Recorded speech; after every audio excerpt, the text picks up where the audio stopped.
सारिका सिंह, एक ही स्वर में, सारिका जी, अगर ममता बनर्जी बाहर से समर्थन की बात कर रही है तो क्या मायने निकालें इसके?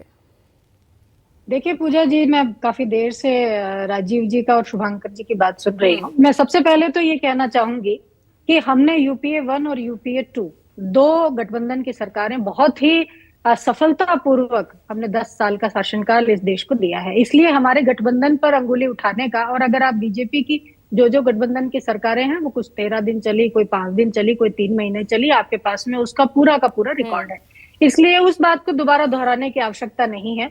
जो प्रधानमंत्री जिस संवैधानिक पद पर, इतने बड़े उच्च पद पर बैठे हैं, और वो जिस तरीके की भाषण में, और लगातार आप चुनाव जब से शुरू हुआ है तब से लेकर के हर चरण में अगर आप जाएंगे, आप उनके लगातार उनके जो चुनावी भाषण हैं उनमें गिरता हुआ स्तर निश्चित रूप से बीजेपी के सारे नेताओं का, प्रधानमंत्री का विशेष तौर पर, अमित शाह जी का देख लीजिए, आप योगी जी का देख लीजिए, जो भी नेता हैं बीजेपी के, उनका जो भाषण का स्तर है गिरता हुआ, ये प्रदर्शित कर रहा है कि इस बार निश्चित रूप से ये अंदर तक हिले हुए हैं, डरे हुए हैं, और 4 जून को जो परिणाम देश में आएगा वो पूरे देश में चौंकाने वाला होगा और इंडिया गठबंधन की सरकार बनेगी। बात जो आप बार बार कर रहे हैं कि गठबंधन रहेगा, जैसा कि कल मोदी जी ने कहा गठबंधन रहेगा, टूटेगा। चल हो जा शुरू।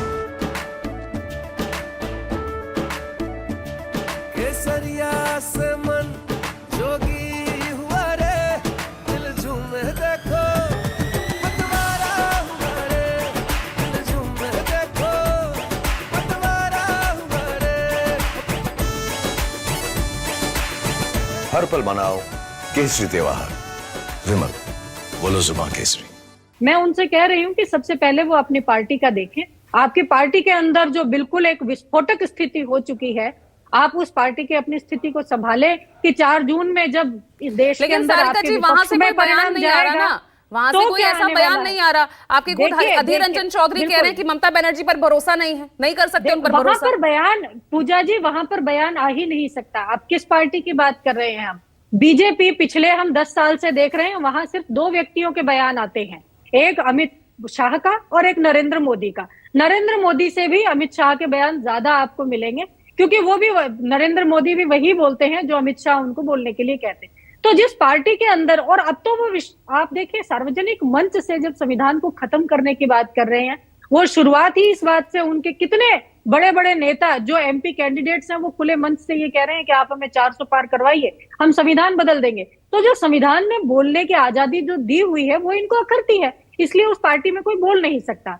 बात जहां आप, लेकिन यहाँ जो अधीर रंजन, वो तो साफ तौर पर ऐलान कर रहे हैं ना, गठबंधन छोड़कर भाग गई ममता बनर्जी, तो गठबंधन पर तो सवाल उठेंगे। पूजा जी, आप, मैं वही बात कह रही हूँ कि गठबंधन पर देखिए, लोकतंत्र की सबसे बड़ी खूबसूरती ही यही है कि वहां लोगों की आवाज सुनी जाती है।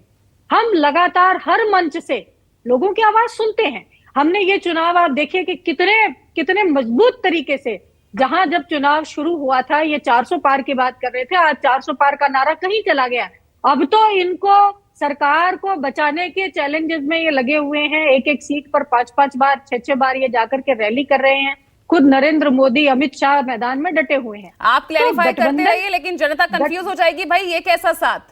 देखिए, राज्य में अलग है और यूपी राष्ट्र पे ये साथ होने की बात कह रहे हैं। आप इसी बात को देखिए, जनता को हमारे ऊपर भरोसा है। हमने 2 यूपीए 1 और यूपीए 2 इस देश को दिया है। कैसा भरोसा? ममता बनर्जी आपको बीजेपी की बी टीम करार देती हैं।